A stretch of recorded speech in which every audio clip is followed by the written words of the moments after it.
الحمد للہ وکفی وسلام علی عباده الذین اصطفی اما بعد۔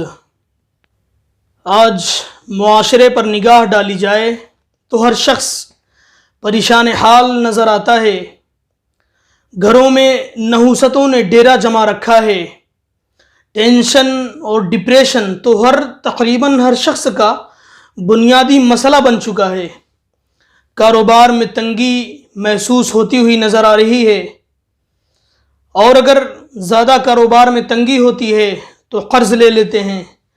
پھر اس کے بعد جب قرض پورا نہیں ہو پاتا تو اس کے لیے دوسرے راستے اپنائے جاتے ہیں، جس سے مزید تنگیوں میں اضافہ ہو جاتا ہے۔ آج ہم اور آپ اپنے معاشرے میں، اپنے گھروں میں، اپنے دوست احباب میں نظر ڈالیں تو تقریباً ایک اچھا خاصا طبقہ پریشان حال نظر آتا ہے۔ اب اس کی وجہ کیا ہے؟ اس کے پیچھے کی وجہ کیا ہے کہ آج ہم لوگ اتنا پریشان کیوں ہیں؟ اللہ تبارک و تعالی نے قرآن کریم میں ایک جگہ ارشاد فرمایا، الا بذکر اللہ تطمئن القلوب،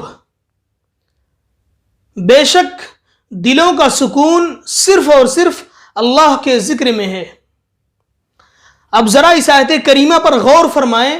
اللہ تعالیٰ نے خود کہا ہے کہ اب انسان یعنی پوری دنیا میں اگر سکون تلاش کر لے تو نہیں مل سکتا جب تک کہ وہ اللہ تعالیٰ کا ذکر نہ کرے۔ اور دوسری جگہ ارشاد فرمایا، استحوذ علیہم الشیطان فانساہم بذکر اللہ، شیطان نے اس پر قبضہ پا لیا اور شیطان نے اس کو اللہ کی یاد سے غافل کر دیا۔ تو آپ خود اندازہ لگائیے کہ اللہ تعالیٰ نے جو فرمایا ہے کہ ایک پہلی اس آیت کریمہ کا مطلب سمجھیے کہ جب شیطان نے کسی انسان کے دل و دماغ پر قابو پا لیا ہے تو اس کو اللہ کی یاد سے غافل کر دیا۔ اب جب اللہ تعالیٰ کی یاد سے غافل کر دیا تو ظاہر ہے کہ سکون اس کو میسر نہیں آ سکتا۔ ہمارے بہت سارے دوست احباب بھی کبھی پوچھتے ہیں کہ دلوں میں سکون نہیں، کوئی کام کرتے ہیں تو وہاں دل نہیں لگتا ہے، گھروں میں سکون نہیں، ہمیشہ بے چینی کی حالات سے دوچار ہیں، کوئی وجہ بتائیے، کوئی دعا بتائیے، کچھ بتائیے تاکہ ہم کو دل میں سکون ہو جائے۔ تو میرے بھائیوں، اللہ تعالیٰ نے جو قرآن کریم میں فرمایا الا بذکر اللہ تطمئن القلوب، غور سے سن لو کہ بے شک دلوں کا سکون صرف اور صرف اللہ کے ذکر میں ہے۔ اب آپ پوری دنیا کی چیزوں کو اپنے یہاں رکھ لیجئے، اپنی تمام آرام کی خاطر تمام دنیا کی چیزوں کو رکھ لیجئے، لیکن جب تک اپنے دل کے اندر اللہ تعالیٰ کی یاد کو نہیں بسائیں گے آپ کو سکون نہیں مل سکتا۔ تو میرے عزیز دوستو، قرآن کریم خود ایک معجزہ ہے۔ آج قرآن کریم سے جو ہماری دوری ہے وہ بہت بڑا مسئلہ بن چکی ہے۔ قرآن کریم سے ہمارا تعلق کتنا ہے؟ کبھی ہم نے غور کیا؟ ہم نے سال کے اندر قرآن کریم کو کتنا پڑھا؟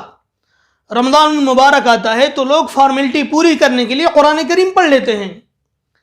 علامہ اقبال نے کسی زمانے میں کہا تھا، وہ معزز تھے زمانے میں مسلمان ہو کر، اور ہم خوار ہوئے تاریخ قرآن ہو کر۔ قرآن کریم کو چھوڑ کر مسلمان ذلت و پستی کے گڑھے میں جا گرا ہے۔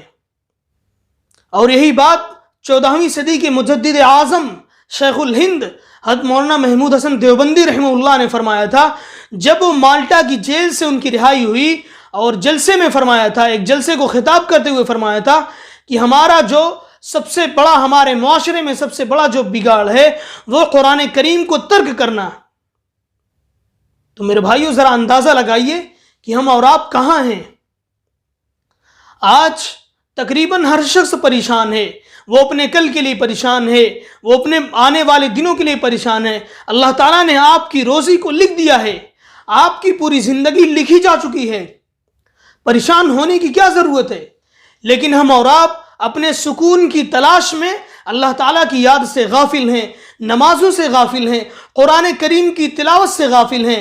ظاہر ہے کہ یہ ہماری بے سکونی روز بروز بڑھتی چلی جائے گی جب تک ہم اللہ تعالیٰ کی یاد میں بالکل غرق نہ ہوں گے، جب تک ہم اللہ تعالیٰ کی یاد کو اپنائیں گے نہیں۔ دعا ہے کہ اللہ تعالیٰ ہمارے قلب و روح کو اپنی یاد سے مالا مال فرمائے۔ وآخر دعوانا الحمد للہ رب العالمین۔